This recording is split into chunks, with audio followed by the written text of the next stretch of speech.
Grade 12th, welcome to my YouTube channel. Hi, this is Nitika Datta. Let us continue with the previous video. In the previous video, we have done the graph of sin x as well as sin inverse x.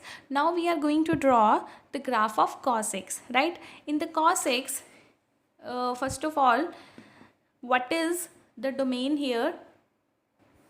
Again beta, you are already aware about the domain and range of a function. If a function is fx equals to cos x, then your range is -1 to 1. हमेशा तुम्हारे answers जो cos x के हैं, याद करो trigonometry के, -1 से 1 के बीच में ही आएंगे.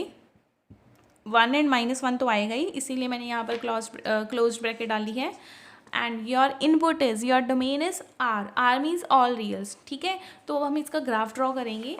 सो its graph is, first of all I have taken domain is x is 0, π/2, 2π/2, 3π/2, 4π/2, 5π/2.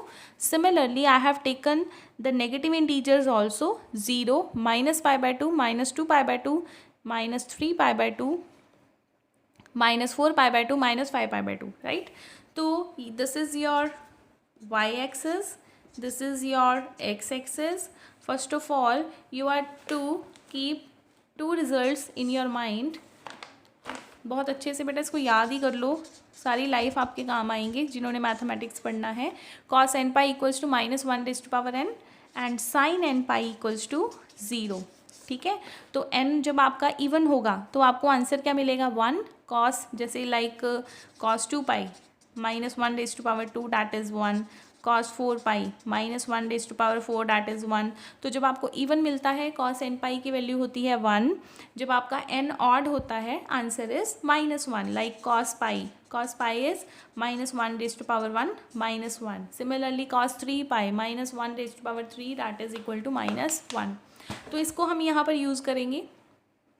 और बेटा cos 90, सबसे पहले देखो 0, जब आप x को 0 पुट करते हो, when x is 0, your function is y equals to cos x. when x is 0, y equals to cos 0 is 1. when x is π/2, y equal to cos π/2, cos 90 is 1. ठीक है, तो इस तरह से देखो, जब आपने x को 0 पुट किया y 1 आ गया. जब आप π/2 पुट कर रहे हो cos इज 0. जब आप 2π/2 पुट कर रहे हो आंसर इज -1, क्योंकि 2π/2 एक्चुअल में पाई है ना, 2 कैंसिल हो जाएगा.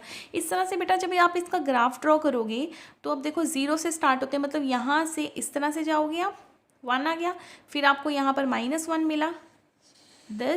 ये आपकी cos x की कर्व बन गई है. और ये आपने याद रखना है कि cos x की कर्व ओरिजिन से पास नहीं करती, sin x की कर्व हमारी ओरिजिन से पास कर रही थी, राइट? तो ये था आपका y equals to cos x. अब आगे आओ, अगर आप इन्वर्स का ग्राफ ड्रॉ करोगे तो अब हम ड्रॉ नहीं करेंगे, हम जस्ट इसको एक बार देख लेते हैं. अगर आपका y equals to cos inverse x कोई फंक्शन है तो this is x, this is y. तो अगर आपका ये ग्राफ इस तरह से बन रहा है, ऐसा बन रहा है ना ग्राफ, सॉरी, अगर आपका ग्राफ ऐसा बन रहा है, 1 में से पास कर रहा है ना, इधर से -1 से पास करेगा. ठीक है, तो